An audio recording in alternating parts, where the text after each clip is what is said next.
people have been telling me that Blade is a weak character for the Marvel Rivals PvE Blood Hunt event.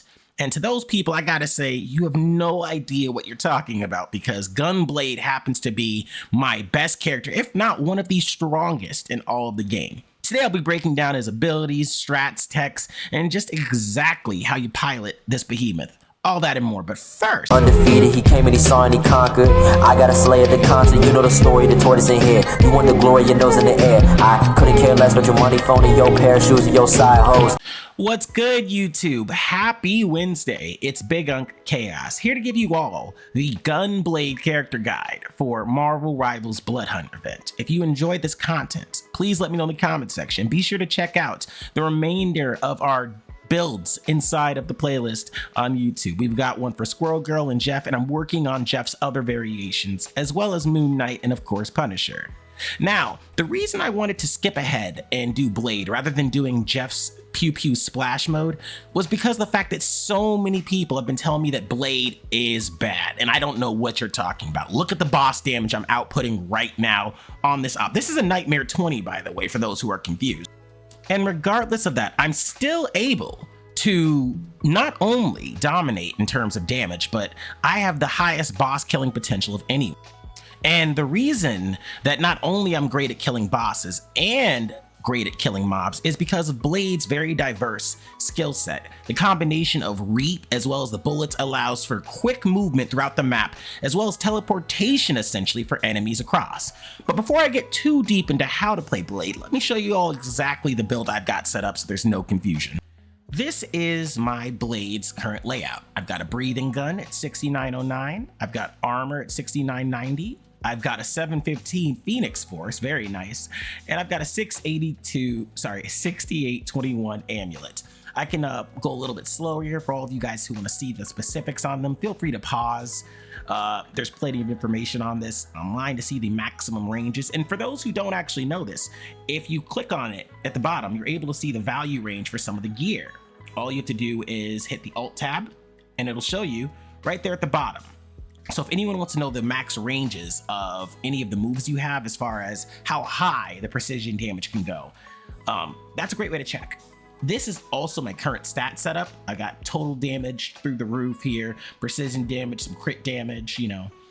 And of course my survivability, just slightly over 1,000, enough to be able to handle I don't know, Mr. Fisk punch. I don't even know what we're calling Kingpin's ultimate, but it's a giant wave that just shoots out. I don't know why he has magic. It seems like him and Black Cat both got just some crazy abilities.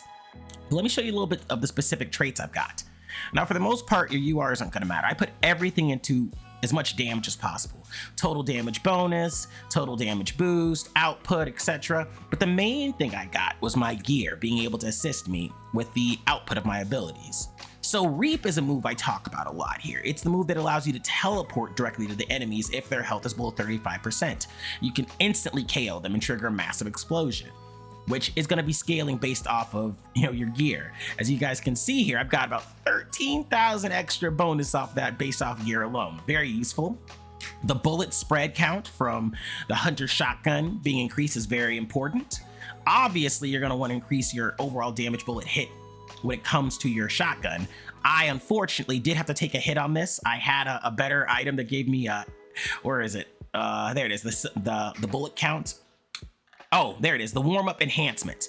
I had something that gave me the full 30, but I decided this gear piece was better off than the one I had. So unfortunately, I had to make some sacrifices, and that's kind of the name of the game in here.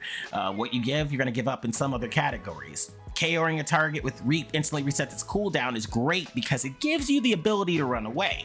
I do a lot of zoning, as you guys are gonna see in the game, so you're gonna see me popping all around the place, and that's a great tool of utilizing it. Now, I didn't bother putting anything with the explosion from Reap KO scales with Hunter shotgun damage. Probably could have, but I didn't get any items that I thought were super great for that, and I wanted to focus more on my total output. The Scarlet Exorcism round, very good. You're gonna have to turn your sounds down, but it's not actually the primary mode of fire. You're still gonna want to be just using your primary gun when you're attacking, but throwing some shots of those around incrementally does help, and it triggers precision as well as critical damage. Next up, we've got for every 200 hits with the bullet, Blade enters the heart of the Hunter state. gaining 725% total precision rate and 86% dodge rate. So guaranteed to hit precision. Very nice about that. Great damage. Now, the only thing that I am struggling with is getting gear for the Hunter's Resolve to increase the duration of that. If I could get one more of that to make it last 10, 12, 20 seconds, it'd be great. But you really don't notice it as you go in and out of combat for most of it. I even had enough time to put some into block reduction, but in hindsight, you really don't need it. If you'd have everything else figured out, I'd probably put that straight toward just health or something to give you a little extra boost.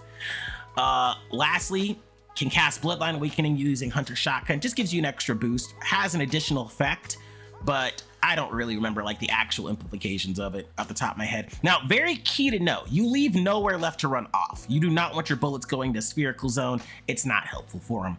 And this is definitely the blade that I feel is, you know, the best version of them. A lot of people want to use the sword version, but I like Gunblade better.